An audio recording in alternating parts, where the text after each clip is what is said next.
Well, hello, and welcome back to my channel. I know y'all don't have to tell me y'all are disappointed in me, but it's okay. It's okay. It is hard out here for a fella. You know how they say it's hard out here for a pimp. It's hard out here for a fella. um, my last video, I was talking about when I first got to prison and how I went through diagnostics. Yeah, diagnostics. Yeah. So let me tell you about diagnostics. Um, I have a lot of stories, but mm, I'm not gonna tell them all in one setting. So will y'all please go like and subscribe to my YouTube channel. It's Jessica Facts the Truth. Make sure y'all share, and get me some more subscribers so I can continue going live and sharing my story. Well, when I first got the diagnostics, I was completely exhausted. Cause like I said, we had to go through so much. Um, it was very, very humiliating. I had to say that word slow. Country. No, country. No, we can't say that word like that. Well, anyways, so it was very humiliating. Yeah, I already said it one time. I can't say it again. But yeah, So walking in diagnostics, it is a room full of women in orange and white, who's called the carrots. Yes, we had on orange bottoms, white tops. So, and they had to find me like 3 or 4 different pairs of pants because they ain't had them. They ain't having my size. Like I was like, no, this is not gonna work. It was halfway across my butt, and I was like, no, this is not gonna work. I can need something that's gonna cover all of it, you know. But anyways, so when I walk into diagnostics, all you hear is yelling, screaming, people running around everywhere, and it was just crazy. I remember this white girl came up to us. It was like 10 of us, maybe 10. I know it was quite a few of us. But we came in. Pretty much the officer didn't do anything. He just told us to come in, and the lead person, I guess, would tell us what to do, what not to do, and give us all the rules. Looking like, okay, if she's in prison, why would she give us the rules? But okay, it's neither here nor there.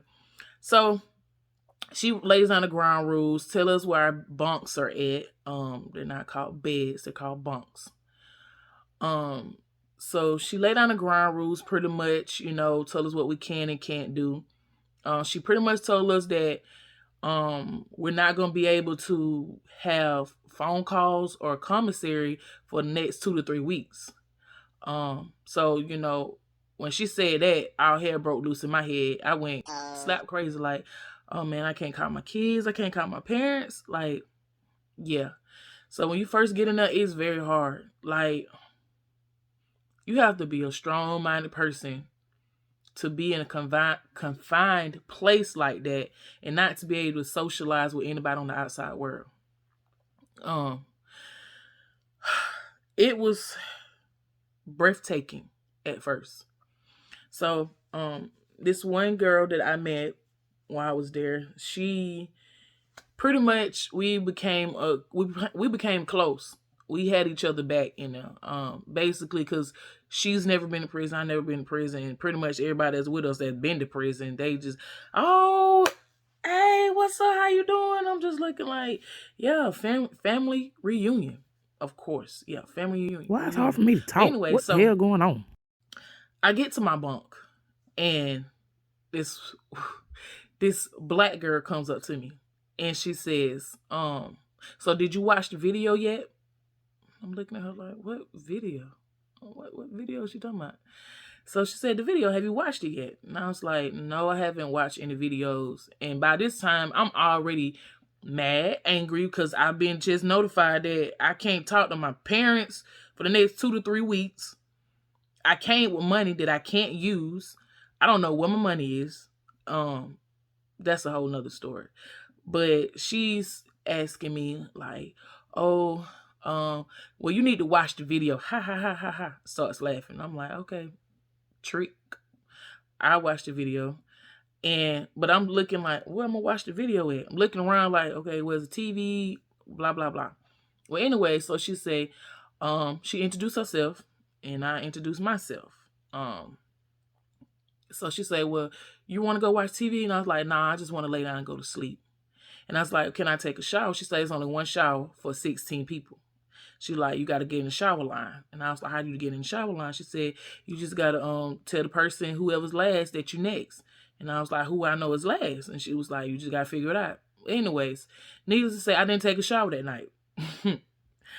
I did not take a shower that night because I was not in the mood to ask anyone about no shower. So yeah, I went to bed, sweaty, whatever. Must I remind you, coming in, you had to take a shower anyways because they give you these little bottles of what you call it, Lysol, and you have to rub your whole body down, your hair, your eyelids, your eyelashes, everything. You have to rub all that down on your body, and they give you shampoo to bathe with. Yeah, and then you get this little bitty bar of blue soap, Now, y'all, this blue soap is the devil. Once you get that bar of soap, you better keep that bar of soap. That soap is like gold in prison. I promise you, I kid you not. That bar of soap is gold. Like, it's crazy that how you would think the things that we think are so small out here in the free world, that in there is gold.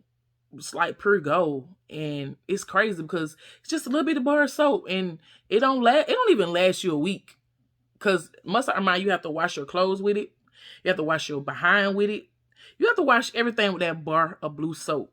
You know, they had laundry, but your clothes come back stinky, smell like pee, or they come back, your white t-shirts come back and look like Buster Brown, you know. And so you really don't try to. I got a hang of that my first day, at my first week actually, when I sent my clothes out to laundry. And when they came back, they didn't come back with my right size pants.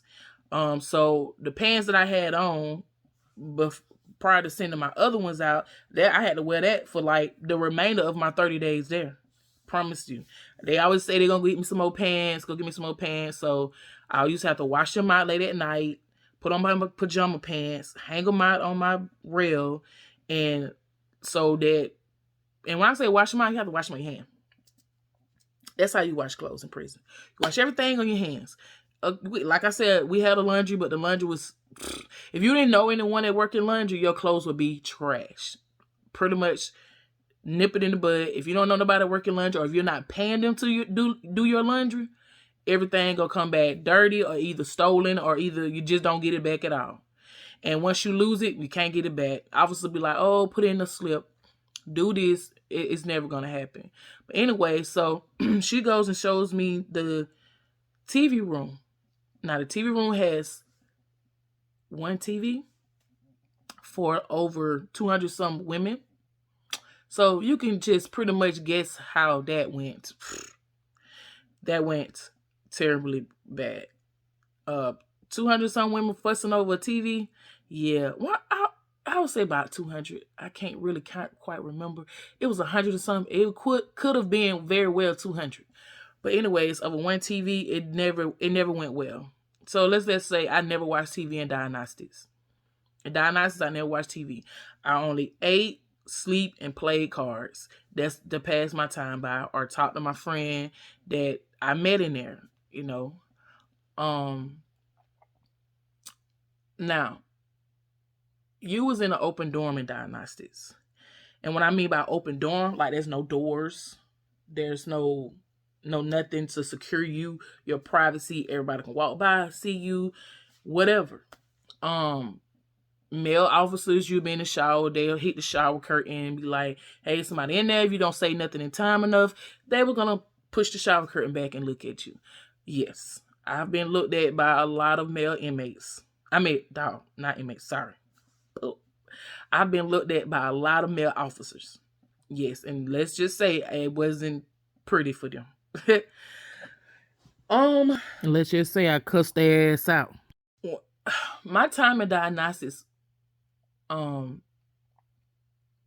it had me doing a lot of thinking. Like, God, why me? Like, I know I wasn't doing what I was supposed to do. I know I wasn't living right. I know I wasn't reading my Bible, praying, and all the other stuff. Seeking you, seeking your faith, believing in you. I always had faith. Let me not say that. I always had faith. So it led me to question God a lot. It led me to question people a lot. Like, who had my best interest at heart? Who? Besides my kids. My kids gonna love me regardless. There I go, about to cry again. But let's just say I did a lot of soul searching in diagnostics. Soul searching is where I started my prison life at. And I remember this old lady. She was in diagnostics too, very old. And I'm looking like, well, what did she do? Commit credit card fraud? She was, very, very fragile old lady, and I still don't know to this day what she was in prison for. I never even asked. Matter of fact, after diagnosis, I never seen her no more. But anyway, so she came up to me. She's like, you have a bright spirit. And so I looked at her, I said, thank you, smile like I do. And she was like, no, sis, you have a bright spirit. It's something about you that just lights up my day when I see you walk past my door. And I was flattered. Like, me? Light up somebody's day? This criminal? So, and when she said it, I was like, well, thank you. I really appreciate that, or whatever. And she was like, well, how long do you have? I said, I actually have 20 years. But I don't know if do I have to do the whole 20, whatever. So she's like, have you been to the law library? And I was like, no, man, what is that? So she was like, you can fill out a slip and you put it in the mailbox, and that's in your slip 1 or 2 days later, and you can go to the law library and look up your case, look at your charges or whatever. She asked me what my charge was, so I told her my charge. And she was like, what is that? Who knows what that is? Nobody knew what that is. I don't even think the judge knew what it was. But it's not even on a grid sheet. Grid sheets are things that, it's case by case, charge by charge on a grid sheet, like how much percentage you would do of your time in prison. Let's just say my charge was not up there. So I had to go up under the robbery. Even though my charge was not robbery, it was robbery by intimidation. And I didn't know what that meant. To be honest, I took that plea because I felt like, okay, if my co-defendants get 25 years off their sentence, they're going to see me up the road for life. So I'm going to take this sentence. Take this plea. So anyway, so I get to the law library and I start looking up my charge. And I actually read it and understood exactly what it meant and what it said. And don't y'all know that charge had nothing to do with my case? Like, whatsoever. Like, nothing. Y'all can actually Google it. Robbery by intimidation. That had nothing to do with my case, what I went to prison for. And, it's funny because I used to hate the word, well, not used to, I still hate the word bully. And to find out what robbery by intimidation meant, it really did something to me. Like, because I hate that word bully. Because number one, I'm a black woman. Number two, I'm a plus size BBW black woman. Number three, and I'm tall. So when people say that bullying word, it just eats me up because I was bullied in school. I kept that hid from my parents for years. So I know how bullying can be. And I hate bullies. I hate people that bully, period. So she told me, the white lady, told me that it's something about me and don't believe everything that I hear in prison. And I was like, yes, ma'am, I'm going to keep, she encouraged me every day. She like, you keep your head up. She said, you're going to be out of here before you know it. And she said, define who you are. She said, this is your time to define who you are. So I used that, and I came up with, I'm going to do this time and not let the time do me. You know that saying on Players Club, make that money, don't let it make you. That's how I went about my prison sentence. I'm going to do this time, and I'm not going to let this time do me. So, in Diagnostics, I seen fights. I seen rapings. I actually seen a rape. It was horrible. That was my first time discovering how you make not human, but women's toys, so to speak. Women's toys. That's when I just first discovered how they make those in prison. Which I'm gonna show y'all, by the way, on my next video. I'm gonna show y'all. I discovered how to cook with a flat iron. Gonna show y'all that on my next video. I discovered how to make tampons, how to wash your clothes, how to hang them out, how to dry them, how to cook in a chip bag, how to cook in a Ziploc bag, how to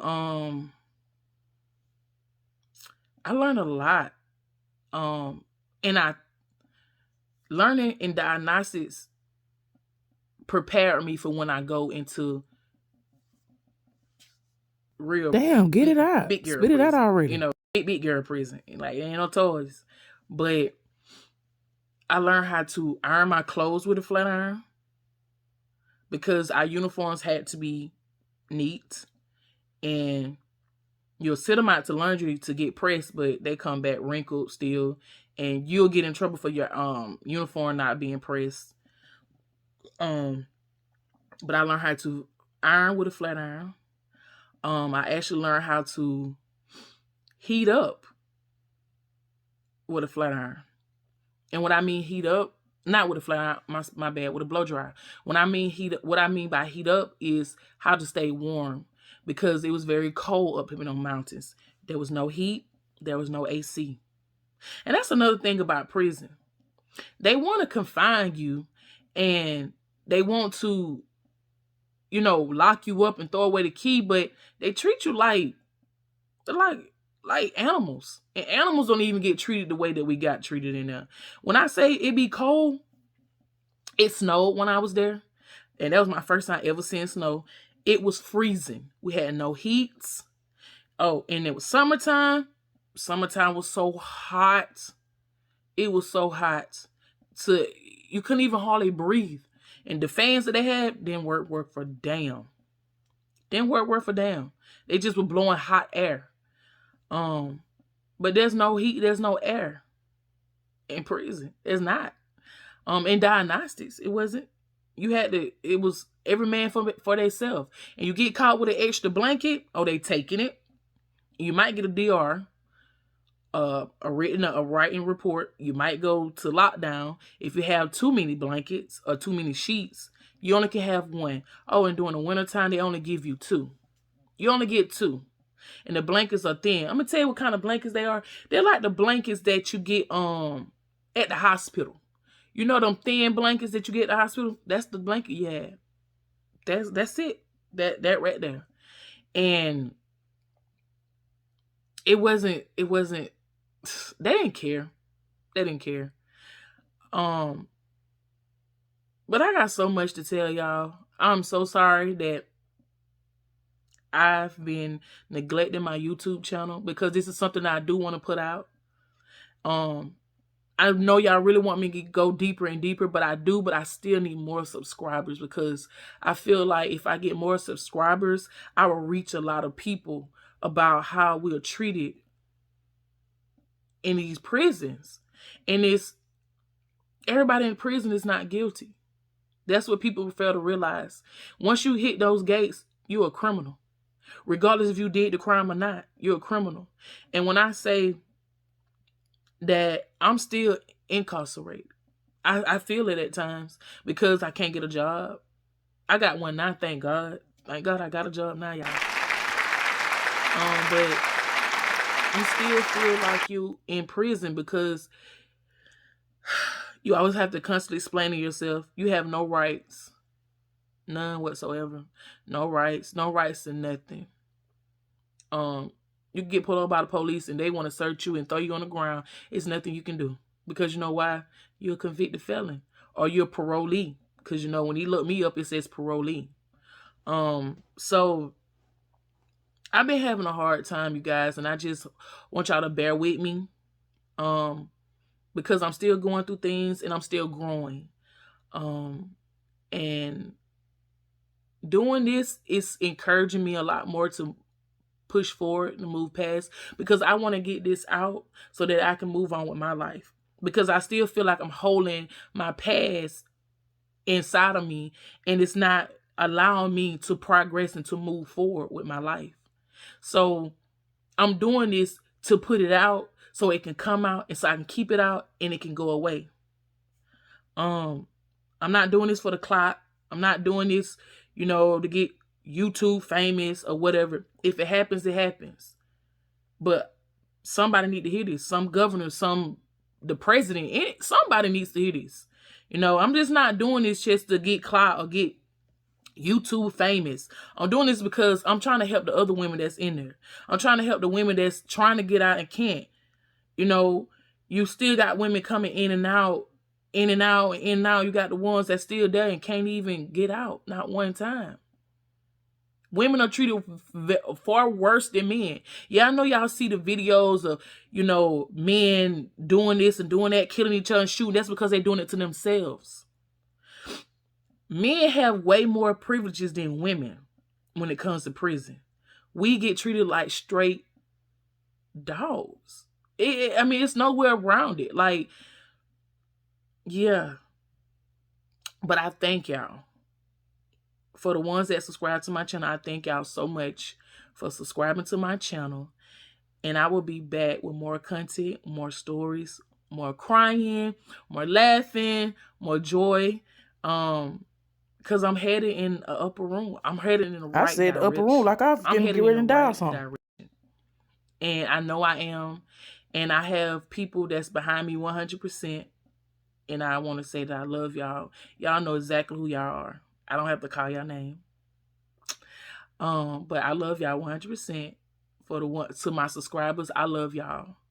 I love y'all, and I thank y'all for subscribing to my channel, watching my channel, sharing it, getting other people to subscribe, because you never know a person who knows who that subscribe to my channel and hear my story and can reach out and help me or the women that's incarcerated. You never know. Never know who people know.